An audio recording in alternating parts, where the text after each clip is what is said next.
Como ya hemos visto en repetidas ocasiones, existen tres principales grupos de rocas, y uno de ellos es el de las rocas sedimentarias. Estas se producen cuando un sedimento depositado en una cuenca sedimentaria se transforma en roca. Pero, ¿qué es lo que hace que esto se termine transformando en algo como esto? Es un proceso que en geología se denomina diagénesis.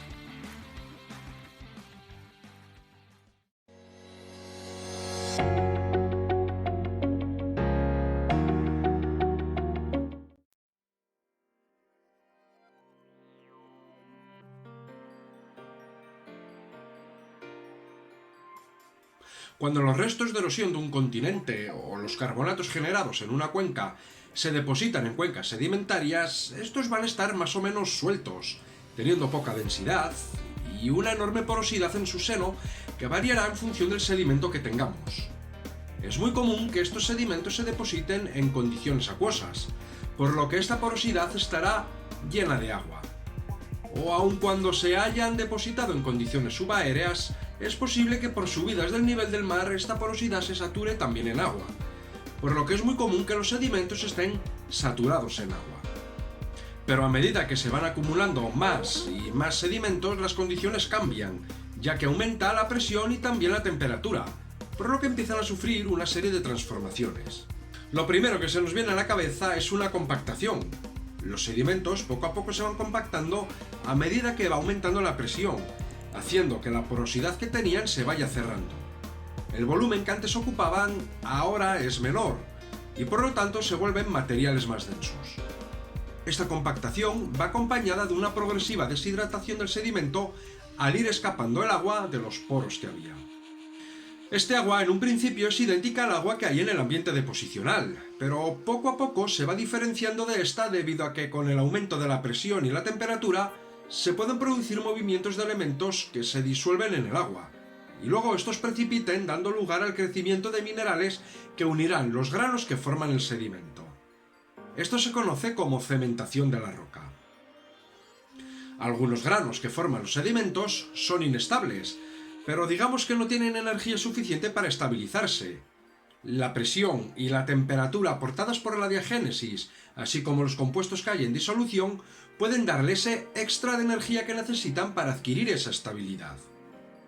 Se consiguen así nuevos minerales de origen diagenético, como ser algunas zeolitas, glauconita, óxidos de hierro o algunos carbonatos como dolomita. Estos se denominan minerales autigénicos. Son muy comunes el crecimiento de concreciones diagenéticas, que pueden llegar a ser verdaderamente rápidos. Aunque parezca un proceso sencillo, la verdad es que la diagénesis es verdaderamente compleja, que depende de muchos factores. El primero de ellos es el tipo de roca que sufre la diagénesis, y cómo ésta se da.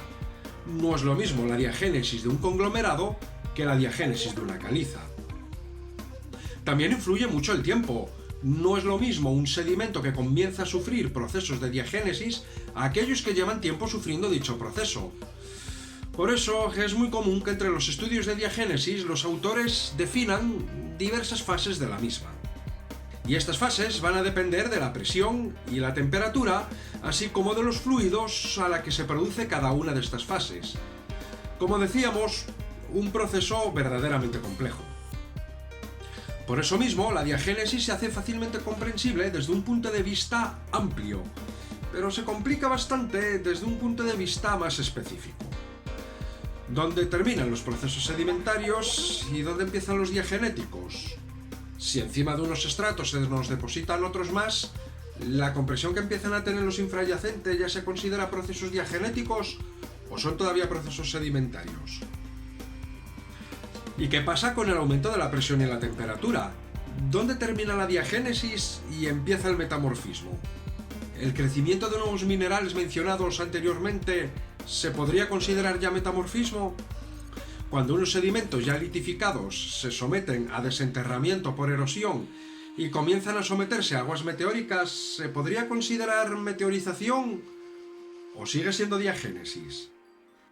Todas estas son cuestiones que los diversos autores que estudian este proceso se plantean continuamente, refinando cada vez más cómo es la diagénesis. sus fases y los alcances de esta, tratando cada vez de definir mejor el proceso. Por norma general, se establece que el campo de la diagénesis va desde la presión superficial hasta 1 kbar de presión, y un rango de temperaturas desde las superficiales hasta los 250 grados centígrados, y se podría definir como todas las transformaciones que sufren los sedimentos como consecuencia de la acción conjunta de procesos físicos, químicos y biológicos desde el momento de su deposición hasta el comienzo del metamorfismo o hasta que vuelvan a ser expuestos a los efectos de la meteorización.